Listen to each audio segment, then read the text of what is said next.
The first time I saw him, I was exhausted, my feet aching after a 12-hour shift at La Notte. The restaurant's marble floors had been unforgiving, and my black uniform dress clung to my skin with the remnants of spilled wine and pasta sauce. I smelled like garlic and sweat, my honey-blonde hair pulled back in a messy bun that had long lost its shape. It was nearly midnight, and most of the other servers had left.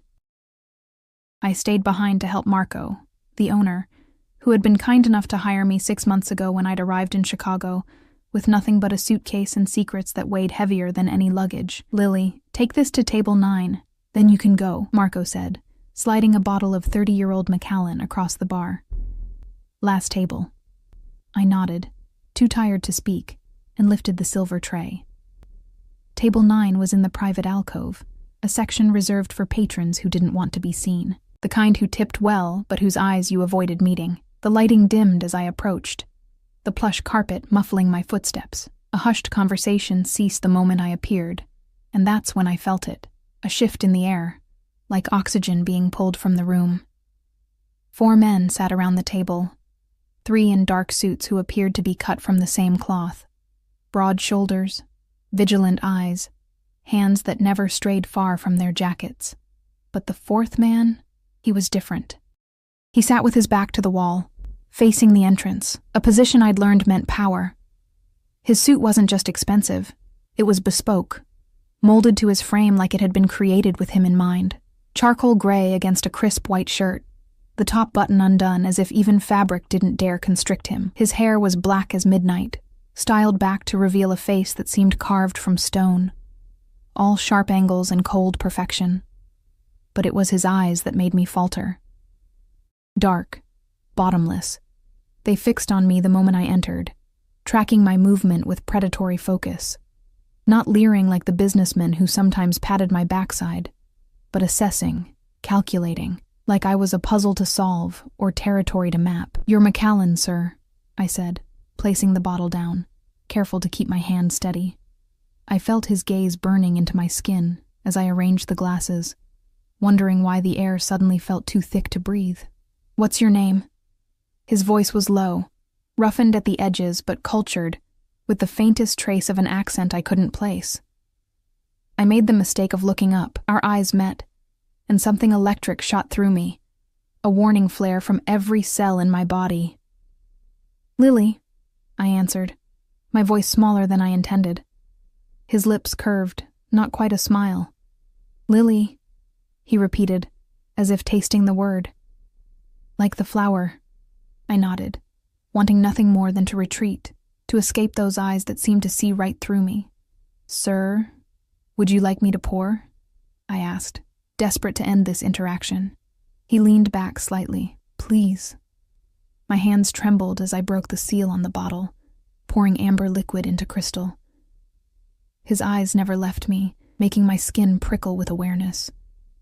When I finished, I stepped back, clutching the tray to my chest like a shield. "Will there be anything else?"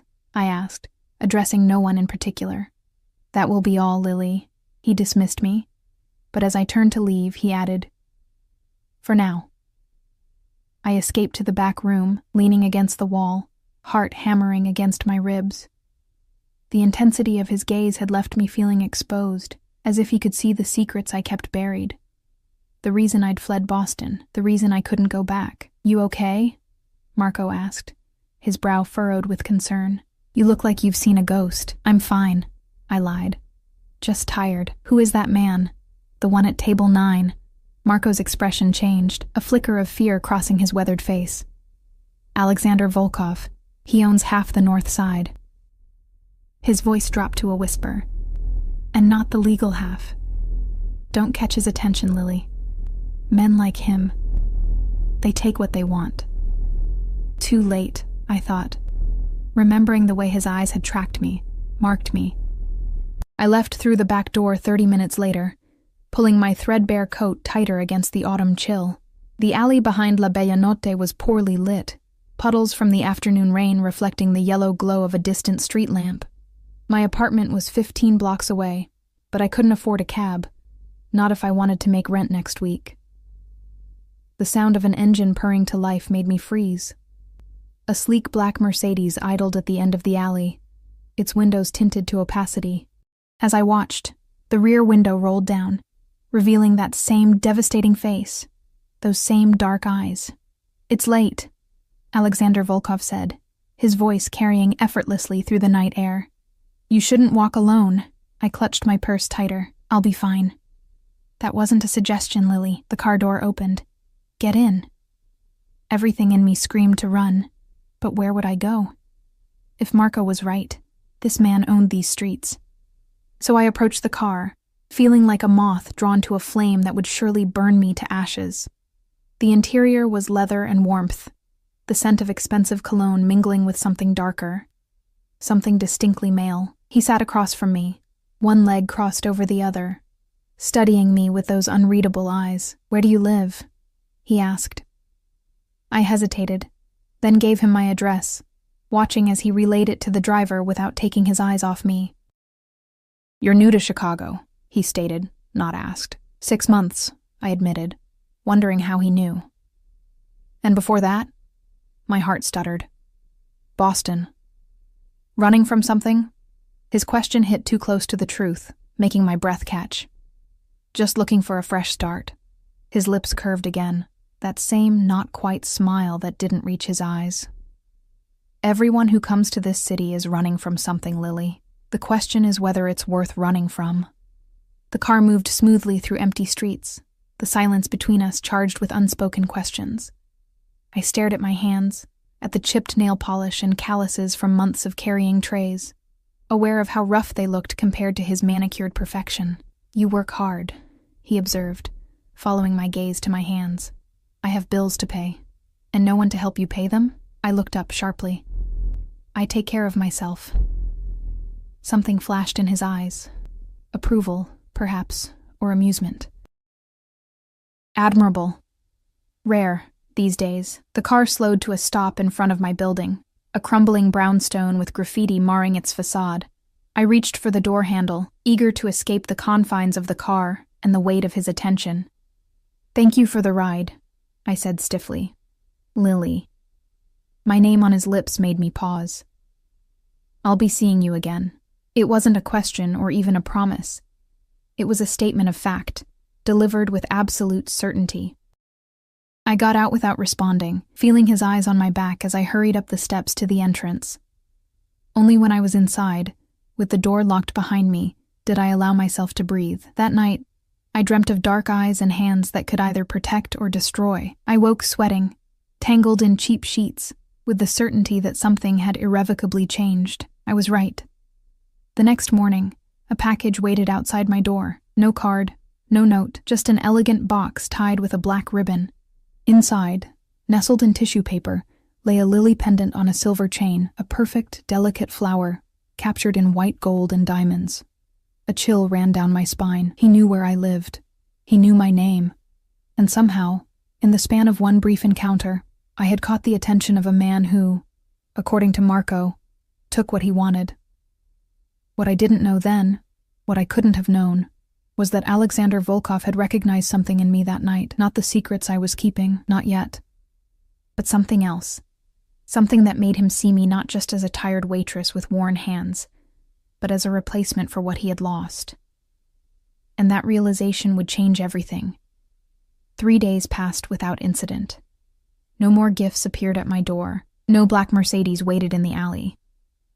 I began to believe that perhaps I had imagined the intensity of our encounter, that Alexander Volkov had forgotten me as quickly as he had noticed me. Until Friday night. La Belle Notte was packed, a private event taking over the main dining room.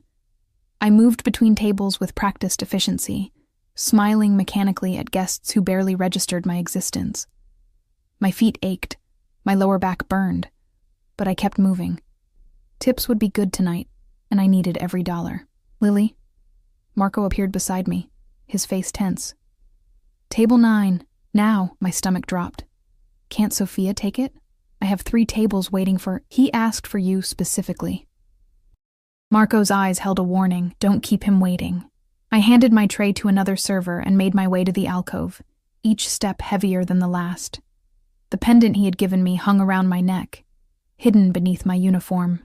I hadn't wanted to wear it, but something told me it would be dangerous to reject his gift. He sat alone this time, no associates surrounding him. A single glass of amber liquid sat untouched before him, and his eyes found mine the moment I entered, as if he had been waiting, counting the seconds until I appeared. "Mr. Volkov," I said, keeping my voice professional, distant. "Alexander," he corrected, the hint of accent curling around the syllables. "Sit, Lily." It wasn't a request. I glanced around nervously. "I'm working." "Not anymore. Not tonight." He gestured to the chair opposite him. "Marco understands." The implication was clear. Marco had no choice but to agree. Neither did I. I sat, perching on the edge of the chair, ready to flee though I knew there was nowhere to run. "You're wearing it," he said, his eyes dropping to my collar where the chain disappeared beneath the fabric. My hand instinctively rose to my throat. "How did you—" "Your posture changed when you came in. Your hand kept drifting to your neck. You're aware of its weight." His observation was precise, leaving no room for denial. I said nothing, unnerved by his scrutiny. "Why did you accept it?" The question caught me off guard. I didn't want to be rude." A low chuckle escaped him, the sound oddly warm for such a cold man. "You're afraid of me." "Should I be?" His eyes darkened. "Yes," he said simply. "But not for the reasons you think." Before I could ask what he meant, he reached across the table, his fingers brushing my cheek. I flinched, unable to help myself. "Someone hurt you," he observed, his voice hardening. "In Boston." I pulled back, panic fluttering in my chest. I should get back to work. "Tell me his name." There was danger in his tone now, a promise of violence that made my blood run cold. "It doesn't matter. It's in the past." I stood, needing distance. "Please, I need this job. I can't—" "Sit down, Lily." Again, not a request. "You misunderstand. Your job is not at risk." Reluctantly, I sank back into the chair. "In fact," he continued, "I have a proposition for you. One that would solve your financial concerns." "I'm not that kind of waitress," I said sharply. For a moment, he looked genuinely surprised, then something like respect flashed in his eyes. "I'm not offering to pay you for sex, Lily. I'm offering you a job. I have a job. One that has you living in a building with broken security and walking home alone at night." His jaw tightened. "I need a personal assistant, someone discreet, hardworking. Someone who understands the value of loyalty." I stared at him, disbelief warring with suspicion. "Why me? You don't know anything about me." "I know more than you think." He leaned forward, his voice dropping. "I know you're 26 years old.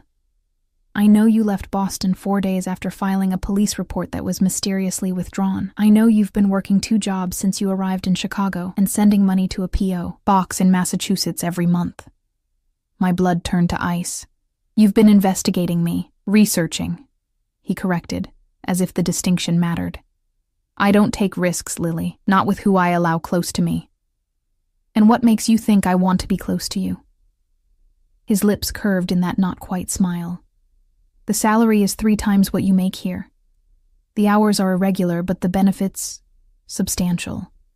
You would have an apartment in my building, security, protection." "Protection from what?" "From whoever you're running from." His eyes locked with mine. "From whoever put that look in your eyes." I should have said no.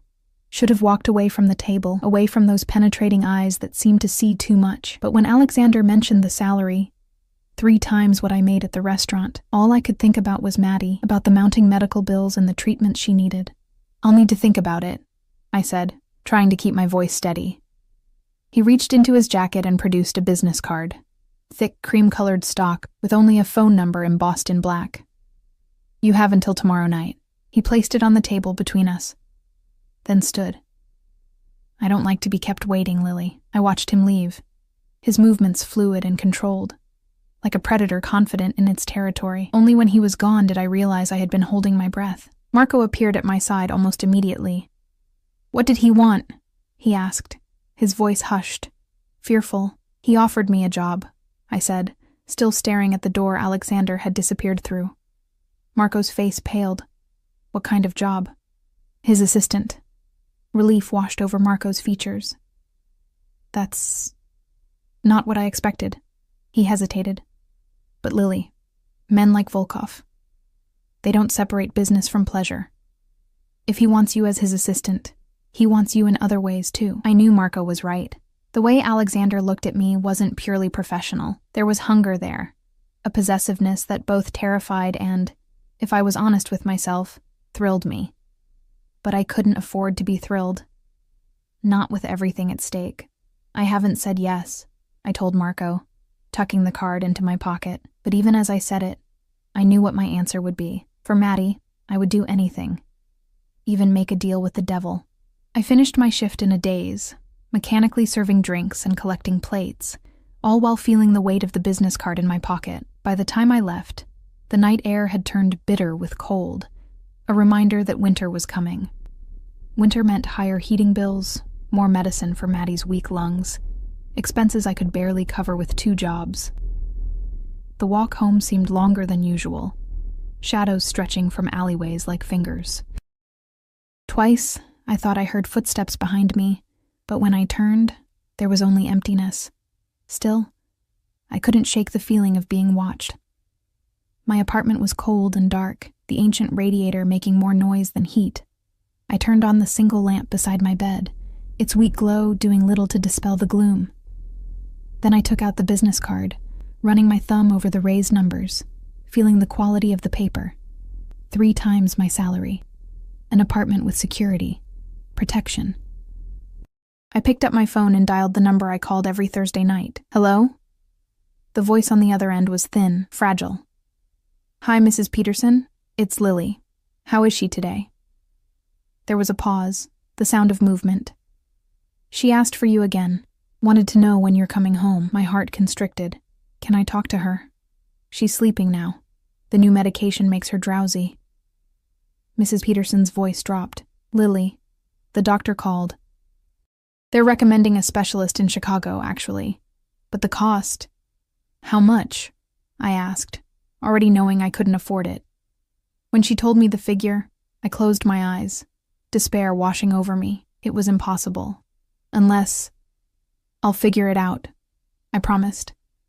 Tell Maddie I'll call again on Sunday. After hanging up, I sat on my bed, staring at Alexander's card. Then, with shaking fingers, I dialed. He answered on the first ring. You've decided. Not a question. As if he had been expecting my call, waiting for it. Yes, I said, the word catching in my throat. I accept your offer. Good. I could hear the satisfaction in his voice. Be ready at noon tomorrow. Someone will come for you. What should I bring? Nothing.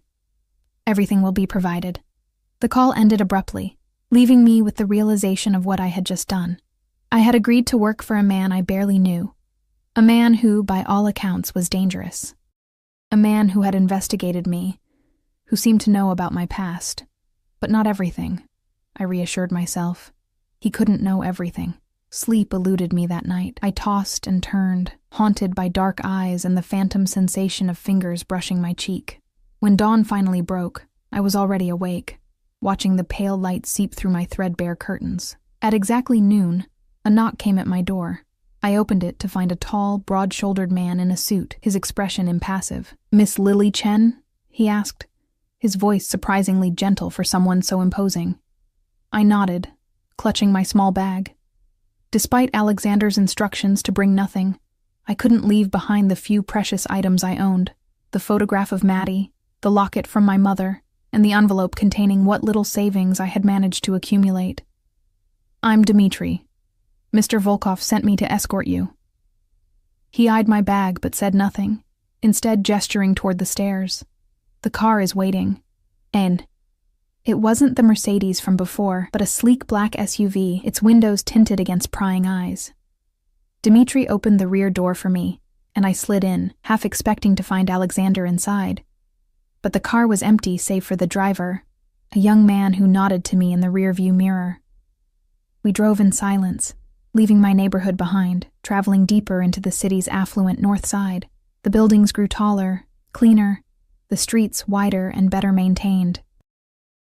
Finally, We pulled up in front of a towering glass structure that gleamed in the midday sun. "Monarch Tower," Dmitri said, noticing my awe. "Mr. Volkov owns the top 10 floors. The lobby was all marble and crystal, with a security desk manned by 2 men who looked more like soldiers than doormen.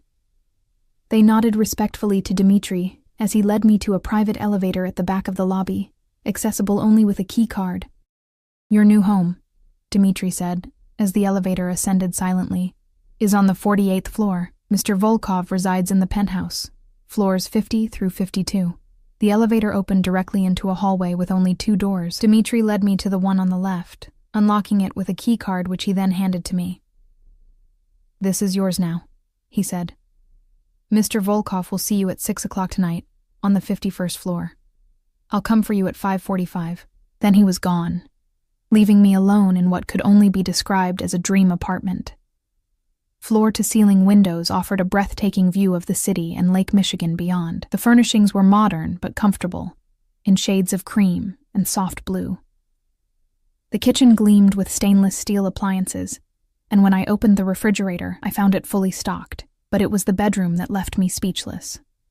Larger than my entire previous apartment, it featured a king-sized bed with linens that looked softer than anything I had ever touched. The walk-in closet was filled with clothing. Dresses, suits, casual wear, all in my size. Designer labels I had only seen in magazines hung in neat rows, organized by color and occasion. In the bathroom, I found every toiletry I could possibly need, including high-end cosmetics and perfumes. It was as if someone had anticipated my every desire, my every need. Or as if someone had studied me very carefully. The thought sent a chill down my spine. I returned to the living room, trying to process the sudden change in my circumstances, from a cramped apartment with unreliable heat to this. Luxury beyond anything I had ever experienced, all because a dangerous man had noticed me. What did he really want from me? I spent the afternoon exploring my new home, finding a study equipped with a state-of-the-art computer, a balcony that offered vertigo-inducing views, and even a small gym. Everything was perfect, pristine, too perfect. At precisely 5:45, a knock came at my door. Dmitri stood waiting, his expression as unreadable as before. "Mr. Volkov is expecting you," he said. I had chosen one of the simpler outfits from the closet, a charcoal gray pencil skirt and ivory blouse, with low heels that were comfortable enough to run in if necessary. My hair was pulled back into a neat bun, my makeup minimal. I wanted to look professional, not like someone trying too hard to impress. Dmitri led me back to the elevator, using a different keycard to access the 51st floor. When the doors opened, I stepped into another world entirely. The entire floor appeared to be one vast space, divided not by walls, but by changes in elevation and subtle architectural cues. A sunken living area with leather sofas faced a fireplace large enough to stand in. Beyond that, a dining table that could seat 20 stretched beneath a chandelier that must have cost more than a year's salary at La Bella Notte. Floor-to-ceiling windows wrapped around the entire perimeter, offering a 360-degree view of Chicago. And there, standing at one of those windows, was Alexander. He turned as we entered, his dark gaze finding me immediately. Today he wore a navy suit that emphasized the breadth of his shoulders and the lean strength of his body. His hair was slightly damp, as if he had recently showered, and the scent of his cologne, something woodsy and rich, reached me even across the distance between us. "Leave us, Dmitri," he said, not taking his eyes from me. Dmitri disappeared silently, the elevator doors closing behind him with a soft chime. "Do you like your new accommodations?" Alexander asked, moving toward me with the fluid grace I remembered from our previous encounters. "It's overwhelming," I admitted, and far more than I was expecting. He gestured for me to follow him to the living area, indicating that I should sit. I perched on the edge of one of the sofas, watching as he poured 2 glasses of something amber from a crystal decanter. "You'll get used to it," he said, handing me one of the glasses. Our fingers brushed, and I felt that same electric jolt as the first night we met. "I want you comfortable here. Your position requires you to be on call, accessible." I took a sip of the drink, expensive bourbon, smooth and warming. And what exactly is my position, Mr. Volkov? You mentioned a personal assistant, but what does that entail? He sat across from me, one ankle resting on the opposite knee, the picture of relaxed power. Alexander, he corrected again. And your duties will vary, managing my schedule, handling correspondence, accompanying me to certain events. I have business interests that require discretion. What kind of business interests? I asked. Though I knew from Marco's warnings and the security surrounding this building that Alexander Volkov was not simply a legitimate businessman. His lips curved in that not-quite smile. The kind that don't concern you. Your job is not to ask questions about my business, Lily. It's to do as I ask, when I ask it. And if what you ask crosses a line... His eyes darkened. I'm not going to ask you to break the law, if that's what you're worried about. I have others for that. The casual admission sent a shiver through me, confirmation of what I had already suspected. I was working for a criminal, a powerful, dangerous criminal who, for reasons I still didn't understand, had singled me out. Why me? I asked again, needing to understand. You must have access to countless qualified assistants, professional ones. Alexander set his glass down, leaning forward, his eyes never leaving mine. 6 months ago, I lost someone very important to me. My previous assistant, Elena, she was... killed.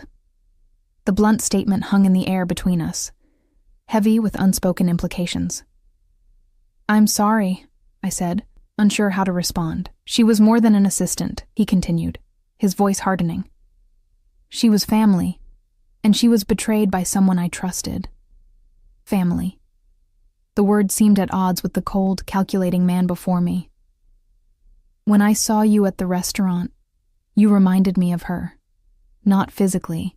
Elena was dark where you are light, but something in your eyes, the way you carry yourself, resilient, despite whatever burden you're carrying. I swallowed hard, unnerved by his perception. I still don't understand what you want from me.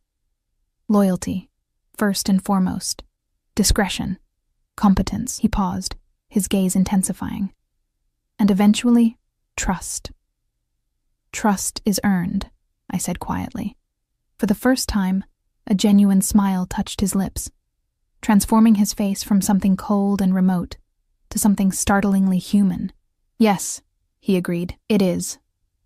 He stood, moving to a desk on the far side of the room, returning with a folder which he handed to me. Your contract. The terms are generous, as I promised. Read it carefully. I opened the folder, scanning the document inside. The salary made my breath catch, not 3 times what I made at La Bella Notte, but 5 times, plus benefits, including health insurance that would cover dependents with pre-existing conditions. My heart stuttered. Did he know about Maddie? The insurance. I said carefully. It mentions dependents. Do you have a dependent, Lily? He asked. Watching my reaction closely, I hesitated, torn between the need for secrecy and the desperate hope that this could be the solution to Maddie's medical needs. My sister, I finally admitted. She's sick. That's why I send money to Massachusetts every month. Something like satisfaction flickered in his eyes, as if I had confirmed a suspicion. The insurance will cover her, whatever she needs. Relief washed over me, so intense it left me lightheaded. With this job, I could provide Maddie with the specialist, the treatments, everything she needed. But at what cost? I signed the contract that night, my signature a promise sealed in ink. As Alexander watched me, his dark eyes gleaming with satisfaction, I felt a strange mix of relief and trepidation. I had solved one problem, Maddie's care. But had I created another? You start tomorrow, Alexander said, taking the signed document. Dmitri will brief you on security protocols, and my current assistant, Irina, will handle the transition. Current assistant?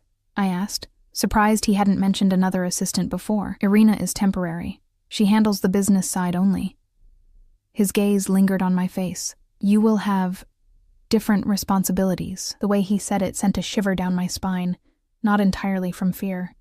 I assume one responsibility is attending dinner, I said, gesturing to the elegant dining table where 2 places had been set. A hint of amusement touched his lips. Perceptive. Yes, I thought we should discuss your duties over a meal.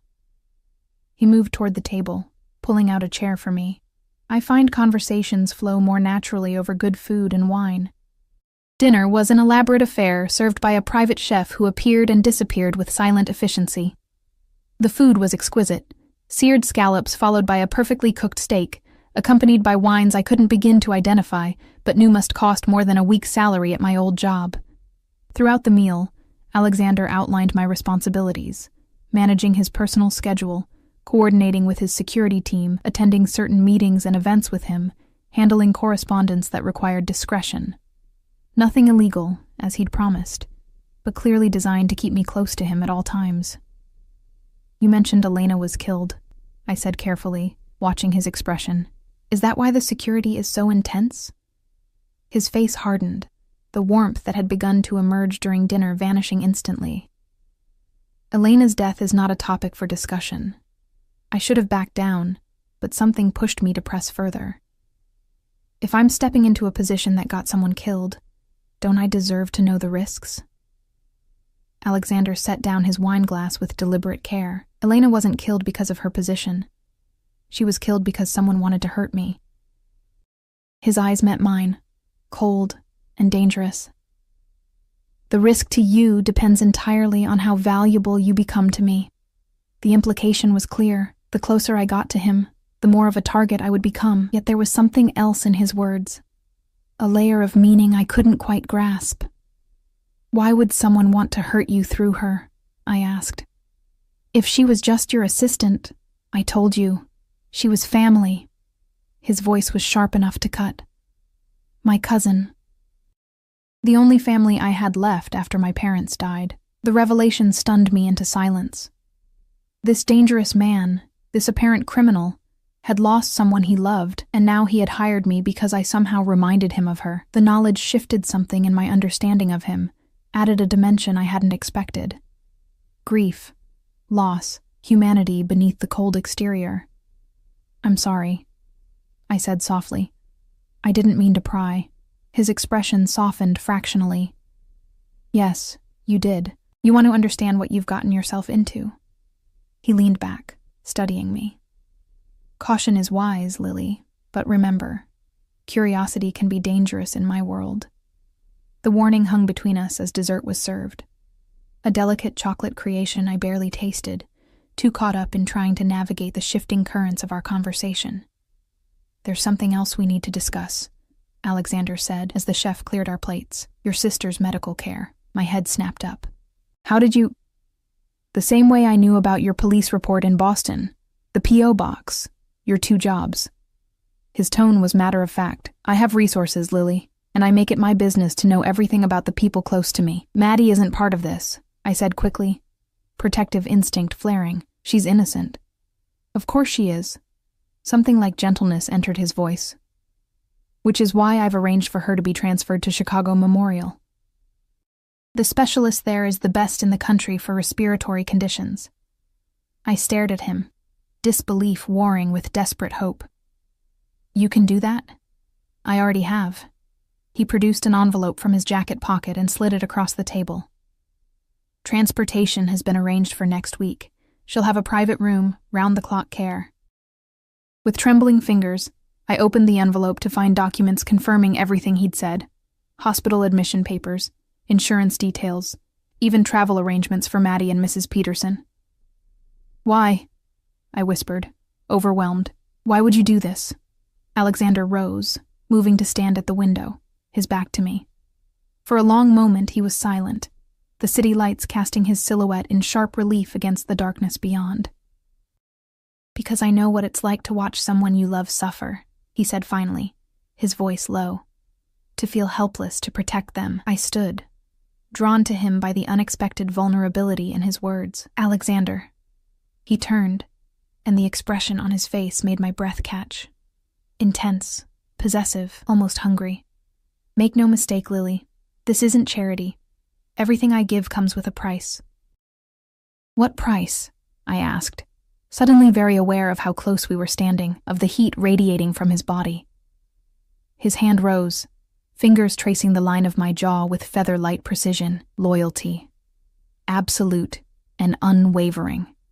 His touch moved to my throat, finding the lily pendant beneath my blouse, drawing it out. "You belong to me now, in ways you don't yet understand." The pendant gleamed against my skin, a beautiful chain, or a beautiful collar. I should have been frightened by his words, by the possession in his touch. Instead, I felt something else entirely, a dangerous, inexplicable pull toward this man who could destroy me as easily as save me. "I should go," I said, my voice unsteady. "It's late, and you said I start tomorrow." He stepped back, releasing me from the spell of his proximity. "Dmitri will escort you to your apartment." As if summoned by his name, Dmitri appeared from a side door I hadn't noticed before. Had he been there all along, watching our interaction? "Good night, Lily," Alexander said, his eyes still burning with that strange intensity. "Sleep well." I didn't sleep well. I lay awake in the luxurious bed, staring at the ceiling, replaying the evening's conversations. Alexander had orchestrated everything. My job, my apartment, even Maddie's care. With calculated precision, he had investigated my past, learned my secrets, used my desperate situation to bind me to him. And yet, there had been moments of genuine emotion, glimpses of the man beneath the cold, controlled exterior, his grief for Elena, his understanding of my worry for Maddie. The flash of vulnerability when he spoke of helplessness. What had happened to him, to make him both so powerful and so wounded? Morning came too quickly, sunlight streaming through windows I had forgotten to cover. At precisely 7, a knock at my door announced the beginning of my new life. Irina was nothing like I had expected. Tall, willowy, with platinum blonde hair pulled into a severe bun, and ice blue eyes that assessed me with clinical detachment. "You're the replacement," she said, her Russian accent more pronounced than Alexander's. "Follow me."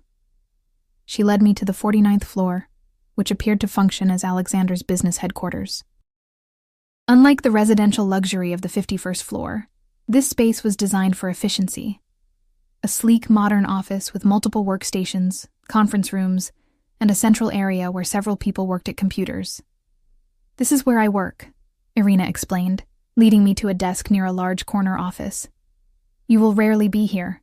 Your position is different." The way she said it made me uneasy. "Different how?" Irina's cool gaze raked over me. "You will be with him. Always. Personal, not business."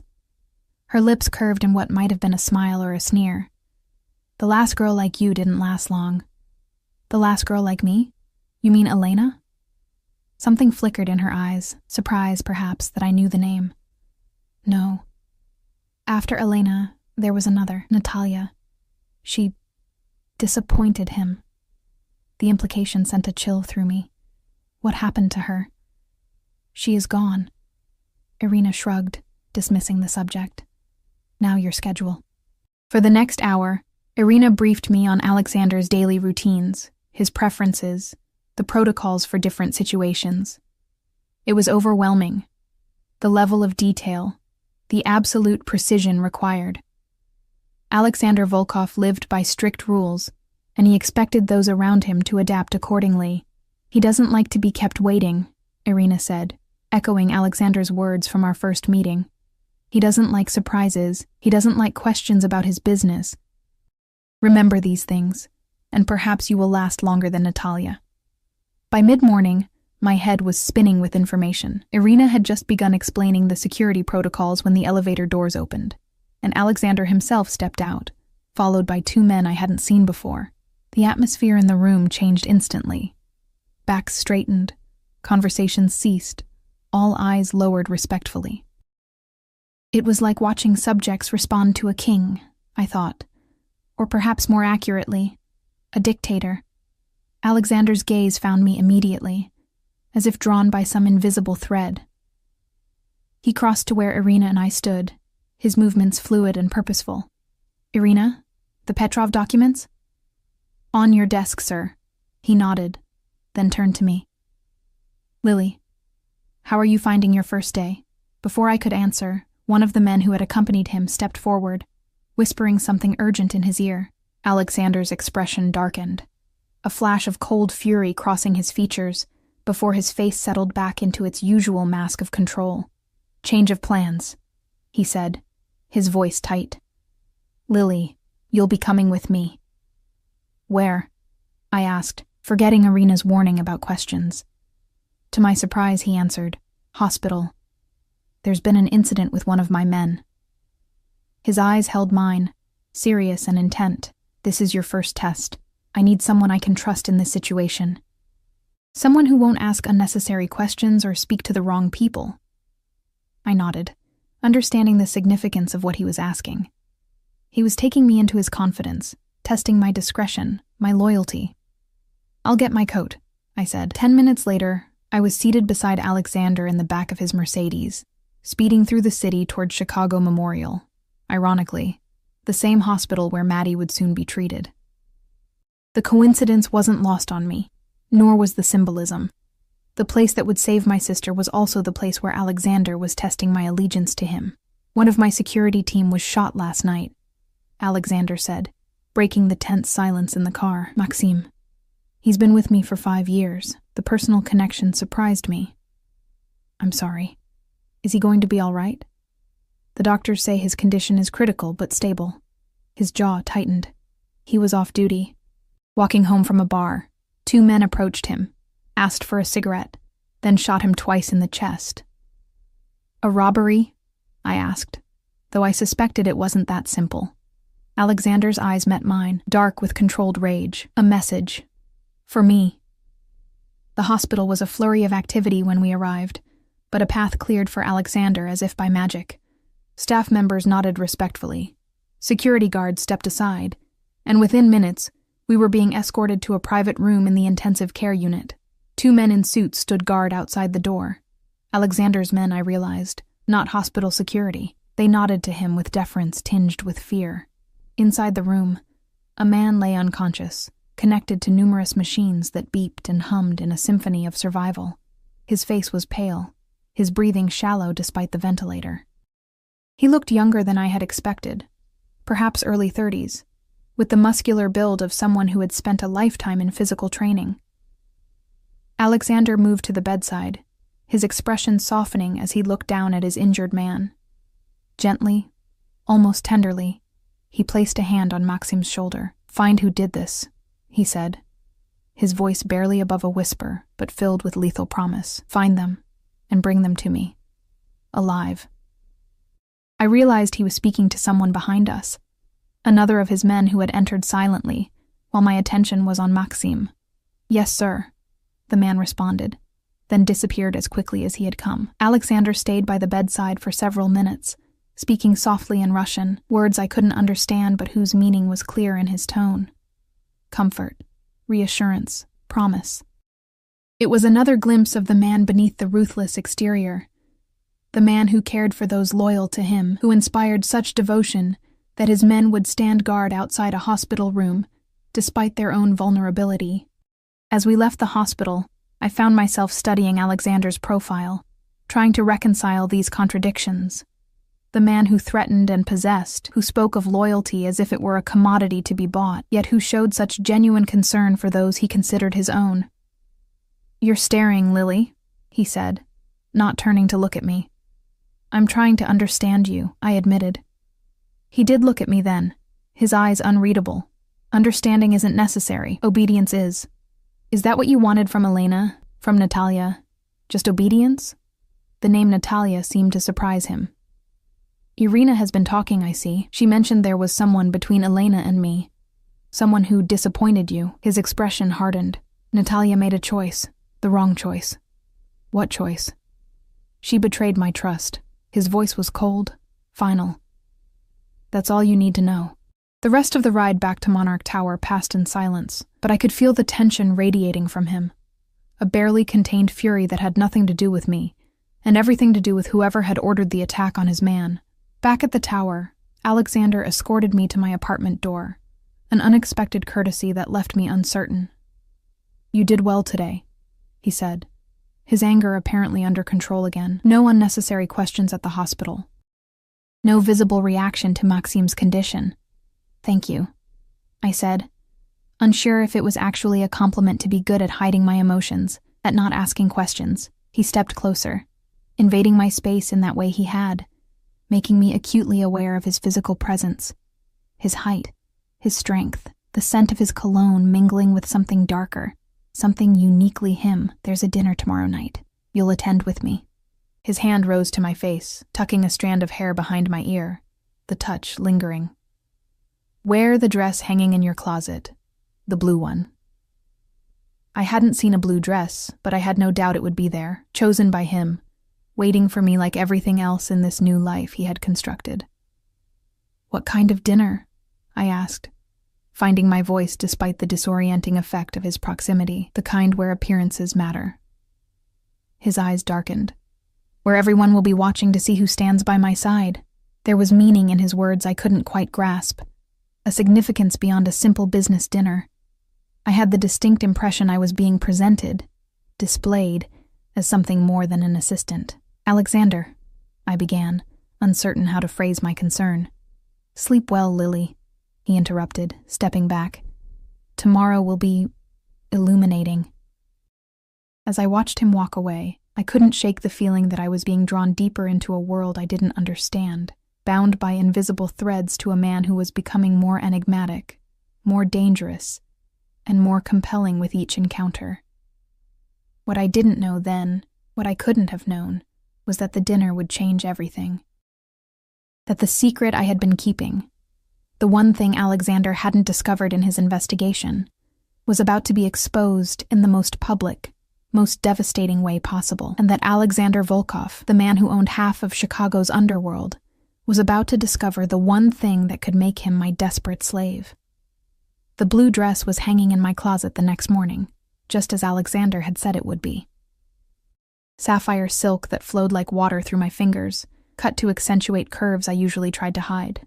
Alongside it hung diamond earrings and a matching bracelet that caught the light in dazzling fractals. A message delivered with silent efficiency. I was to be ornamental tonight, decorative. A beautiful accessory to complement Alexander Volkov's power. As I prepared for the evening, applying makeup with more care than usual, styling my hair in soft waves that framed my face, I couldn't help but wonder what game Alexander was playing. Why display me so publicly? Why dress me in clothes that transformed me from a practical assistant to something that looked remarkably like a lover? The thought sent a rush of heat through me that I immediately tried to suppress. Whatever was happening between Alexander and me, the lingering touches, the intense gazes, the undeniable pull I felt toward him, it couldn't become that. I had too much to lose, too many secrets still to keep. Dmitri arrived at precisely 7 to escort me to the penthouse. His eyes widened fractionally when I opened the door, the only indication that my transformation was noticeable. "You look lovely, Miss Chen," he said, his voice as gentle as always despite his imposing stature. "Thank you, Dmitri." I smoothed nervous hands over the silk of my dress. Is Mr. Volkov ready? He's waiting for you." The elevator ride to the penthouse was silent, tension building in my chest with each floor we ascended. When the doors opened, I stepped into a scene from another world entirely. Alexander stood at the center of his vast living room, engaged in conversation with another man. Tonight, he wore a tuxedo that fit him like a second skin, the stark black and white emphasizing the powerful lines of his body. His hair was styled back from his face, revealing the sharp angles of his cheekbones, the strong set of his jaw. He looked up as I entered, and the conversation died on his lips. For a long moment, he simply stared, his dark eyes traveling over me with an intensity that made my skin warm beneath the silk. "Lily," he said finally, crossing to where I stood. "You look exquisite." Before I could respond, he took my hand, raising it to his lips in a gesture that felt both old-fashioned and startlingly intimate. The press of his mouth against my skin sent electricity racing up my arm, pooling low in my stomach. "Come," he said, tucking my hand into the crook of his arm. "There's someone I want you to meet." He led me to the man he had been speaking with. Tall, silver-haired, with the confident bearing of someone accustomed to power. "Victor, this is Lily Chen." "Lily, Victor Petrov, an old friend and business associate." Victor took my hand. his grip firm, his pale blue eyes assessing me with unsettling thoroughness. "A pleasure, Miss Chen. I've heard a great deal about you." I blinked in surprise. "You have?" A smile curved his thin lips. "Alexander rarely takes an interest in anyone. When he does, people notice." There was something in his tone that set off warning bells in my mind, a subtle insinuation, perhaps, or a veiled threat. I glanced at Alexander, but his expression revealed nothing. "Victor owns several clubs downtown," Alexander explained, his hand settling at the small of my back, warm and possessive, "and has other interests that occasionally align with mine." The euphemism wasn't lost on me. Victor Petrov was likely another criminal, perhaps even a rival to Alexander. "I should check on our transportation," Victor said, his gaze moving between Alexander and me with keen interest. "I'll see you both at the club." When he was gone, I turned to Alexander. What did he mean? "He's heard a great deal about me. I've only worked for you for 2 days. Alexander's lips curved in that not-quite smile. "Word travels fast in our circles, Lily, especially when someone like me suddenly appears with a beautiful woman at his side." "Is that what this is about?" I asked, gesturing to the dress, the jewelry. "You're presenting me as your, what? Girlfriend? Mistress?" His eyes darkened. Would that be so terrible? The question caught me off guard, the sudden intensity in his gaze making my heart stutter. "It would be a lie," I said finally. "Would it?" He stepped closer, one hand rising to cup my face, his thumb brushing lightly across my lower lip. "There's something between us, Lily, something you feel as strongly as I do." I couldn't deny it. The electricity that crackled between us whenever we were near, the way my body responded to his slightest touch. But I also couldn't afford to acknowledge it, not with so much at stake. "I work for you," I said, trying to keep my voice steady. "That's all this is." He studied me for a long moment, his expression unreadable. "For now," he said finally, stepping back. "Come. We don't want to be late." The club was in the heart of downtown, a sleek, exclusive establishment with a line stretching down the block. We bypassed it entirely, Alexander's hand guiding me through a private entrance where more suited men nodded respectfully as we passed. Inside, the club pulsed with energy, dim lighting, throbbing music, beautiful people moving like shadows through the haze. But we didn't join the crowd on the main floor. Instead, Alexander led me up a spiral staircase to a mezzanine level, where private booths overlooked the dance floor below. Victor Petrov was already seated in one of these booths, along with several other men and women who watched our approach with undisguised curiosity. They rose as Alexander neared, a gesture of respect that reinforced what I already knew. In this world, he was royalty. "Alexander," one of the men said, stepping forward to clasp Alexander's hand. "It's been too long. Mikhail." Alexander's greeting was cool, but not unfriendly. "You remember my offer?" The man, Mikhail, nodded, his eyes darting to me. "We can discuss it later. Aren't you going to introduce your lovely companion?" Alexander's arm slid around my waist, drawing me closer to his side. "Lily Chen, my personal assistant." The way he emphasized personal left little doubt about the implication. Around the table, I saw eyebrows raise, glances exchanged. "Assistant," Mikhail repeated, a knowing smile playing at his lips. "Of course." We took our seats, Alexander positioning me beside him, his hand resting casually on my thigh beneath the table. The gesture was proprietary, intimate, a silent declaration to everyone present. This woman is mine. I should have been offended, should have pulled away. Instead, I found myself leaning slightly into his touch, drawn by the heat of his body and the strange security I felt in his presence. The evening progressed in a blur of drinks, hushed conversations, and meaningful glances I couldn't quite interpret. I said little. Understanding my role was to observe, not participate. Alexander, meanwhile, moved through these social waters with predatory grace, his charm deployed like a weapon when needed, his authority unquestioned. "Dance with me," he said suddenly, rising and extending his hand to me.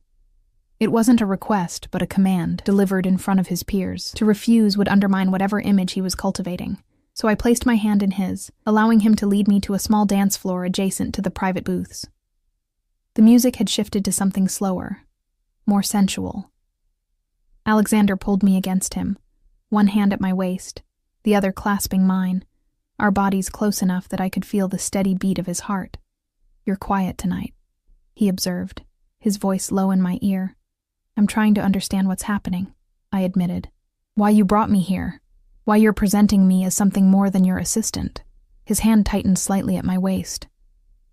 "Perhaps because I want you to be more than my assistant." The admission hung between us, startling in its directness. I looked up at him, searching his face for some hint of manipulation, some sign that this was just another move in whatever game he was playing. What I saw instead sent a shiver through me. Naked desire, unguarded for once, burning in those dark eyes. "Alexander, I can't. Can't? Or won't?" His thumb traced circles against my lower back, the touch sending heat spiraling through me despite the layers of silk and skin between us. "Both," I whispered. "You don't know everything about me. There are things you're afraid would change how I see you?"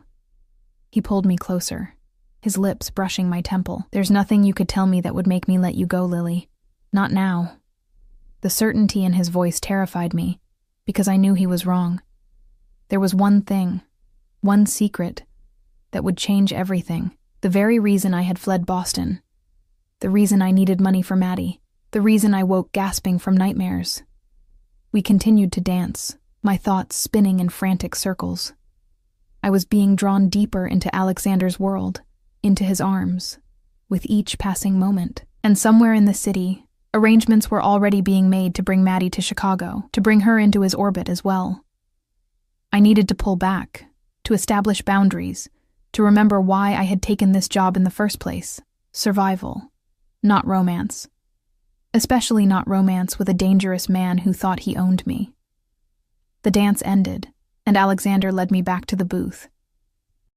As we approached, I noticed a new addition to the group, a man with sandy blonde hair and cold blue eyes who was watching our approach with particular interest. "Alexander Volkov," the man said, rising. "Still picking up strays, I see."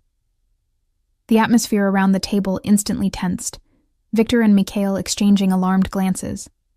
Alexander's body went rigid beside me, his hand tightening on mine to the point of pain. "Callum Davies," Alexander replied, his voice glacial. "I wasn't aware they had released you from prison." The man, Callum, smiled, but it didn't reach his eyes. "Good behavior. Though I hear the same can't be said for your cousin. Such a tragedy about Elena." The provocation was deliberate, designed to wound. I felt Alexander's rage like a physical force radiating from him, controlled but lethal. "You should leave," Alexander said, each word precise and dangerous.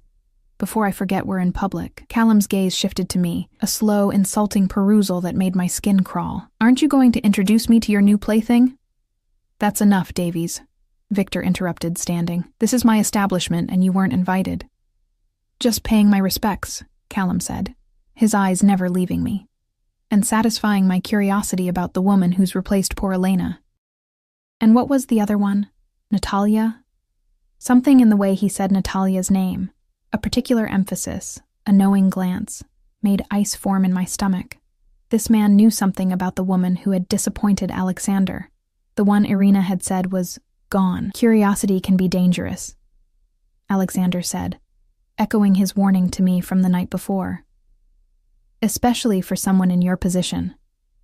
Callum laughed, a harsh sound devoid of humor. "My position is stronger than you think, Volkov. Things have changed while you've been mourning your cousin and collecting new companions." With that, he turned and walked away, leaving a charged silence in his wake. "Who was that?" I asked quietly, as we watched him disappear into the crowd below. "An enemy," Alexander said simply, his expression cold and closed again. "One who just made a grave mistake." The remainder of the evening passed in tense conversation, the earlier playful atmosphere shattered by Callum's appearance. Alexander remained by my side, his body language protective, possessive, but his attention was clearly elsewhere. Calculating, planning, perhaps even plotting revenge. It was nearly midnight when we finally left the club, sliding into the back of Alexander's waiting Mercedes. As soon as the door closed behind us, he pulled out his phone, dialing a number with sharp, angry movements. "Find out how Davies got into the club," he ordered whoever answered. "And I want to know where he's staying, who he's meeting with, everything." A pause. "No. He threatened what's mine. This ends now." He ended the call, turning to me with eyes that burned with barely contained fury. "I'm sorry you had to witness that. Who is he really?" I asked. What did he mean about Elena? Alexander's jaw tightened. "Callum Davies worked for me once. Before he betrayed me to a rival organization. Before he trailed off, pain flashing across his features. Before he gave them information that led to Elena's death, the admission stunned me. He's responsible for her murder? He provided the information that made it possible." Alexander's hands clenched into fists. "And now he's back in Chicago, making threats, watching you." "Me? Why would he care about me?" Alexander turned to me, his gaze intense, almost fierce. "Because he knows what you are to me. Or what you're becoming." "And what is that?" I whispered, afraid of the answer yet needing to hear it. He reached out, his hand cupping my face with surprising gentleness. "Everything, Lily. You're becoming everything." The words hung between us, heavy with meaning I wasn't ready to face. Before I could respond, Alexander leaned forward, his lips meeting mine in a kiss that started gentle but quickly blazed into something more, hungry, demanding, possessive. His hand slid to the back of my neck, pulling me closer as his mouth claimed mine with a desperation that matched the turmoil in my own heart. I should have pulled away, should have reminded him, and myself, of the professional boundaries between us. Instead, I found myself responding with equal fervor, my hands gripping the lapels of his tuxedo, my body arching toward his as if drawn by some primal magnetism. It was Alexander who finally broke the kiss, pulling back just enough to rest his forehead against mine, his breathing as uneven as my own. "I've wanted to do that since the moment I saw you," he confessed, his voice rough.